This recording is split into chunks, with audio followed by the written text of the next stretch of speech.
As usual, due to technical issues, this is my third time trying to film the video. We're talking about why I feel the world's a broken place, and this might, always been told, my outlook on humanity is really negative, and negativity can cause a lot of problems. But it's not so much that I'm negative; it's just that the world's a bad place, and you cannot solve a problem unless if you address it and look at it. You know what I mean? The first thing we're going to talk about is just the news. I was looking at the news and the headlines. The headlines itself shows that we as a society, we as people, aren't that civilized anymore, and that human beings are some of the. Let's be honest.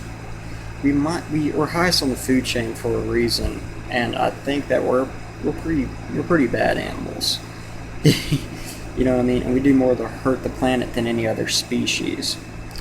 Anyways, I'll just kind of go over what I saw on the news page, and this is from different sources: Fox News, The Young Turks, CNN, and MSNBC, all these places.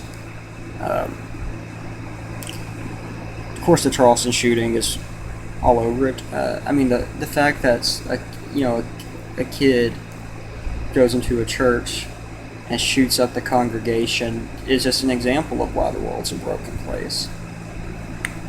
A lot of people tell me, "Oh, the world's not broken." It's not.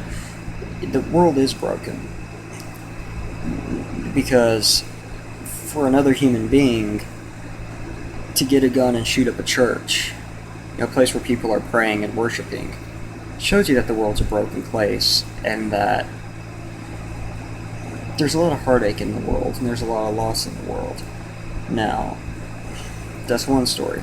Second story, cop beats man handcuffed to a chair in jail. So this story, cop has a guy handcuffed to a chair, and he beats his brains in with the nightstick or the billy club. The video is, you don't want to see. It's pretty graphic. There's certain people in authority who abuse their power, and this doesn't just go for cops. This goes for politicians or anybody in any form of power. That shows a flaw in human beings.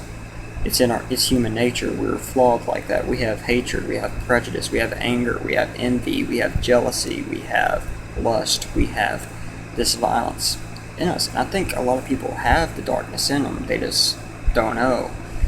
Or some people are just mental illness. People are sick in the head, just like this guy was. Another one was there was a pastor who owned a hardware store, and this has nothing to do with his. This has nothing to do with. I'm not going against Christianity. I'm a Christian myself.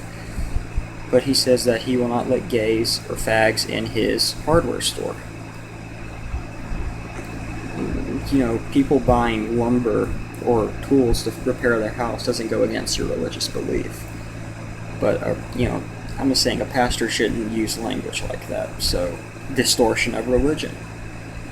There's people who will twist the word of God to have an agenda to hurt people. Homeless. In America alone, we have a really high homeless population. I forgot the actual number, but you can search, homeless population in the U.S., and you'll be amazed in that most of them are veterans returning home. How sad is that? That's depressing. People who defend our country don't even have a home. Come on now, that's not right. School shootings. We have the highest gun violence rates in America. What is it about us what is it? This really just kind of blew me away. Back in the day, if there was a mass shooting, a school shooting, it would make headline news. Now, it's very rare that a school shooting will make headline news anymore. The Charleston one did, because it was a church shooting. It was slightly different.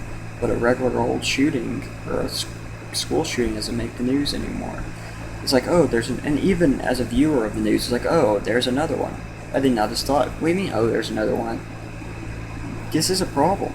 why is this happening now? And I don't think it has anything to do with movies. I don't think it has anything to do with music. And when you look at it, a lot of these kids who did these shootings were on drugs, like Ritalin, and or other drugs to help with ADHD. Some of them were schizophrenic. I think we need to take a look at some of these drugs. I'm not a pharmacist, I'm not a doctor, but you can denying the fact that these shooters were on this medicine. You have to look at it. You have to take a look at it. Because I know people when I was in school who were normal, then they got put on Ritalin and became zombies. So it could do something to the brain. Like I said, I'm not a doctor, but trying to hide that it's a mental health issue and it's a gun issue isn't necessarily. Now, don't get me wrong, I think it's smart to talk about the guns because he used a gun. But let's talk about the prescriptions he was on, because I'm pretty sure that he would have killed someone with anything. He just so happened to have a gun, but I'm pretty sure he could have used a knife. But let's quit denying that these problems exist and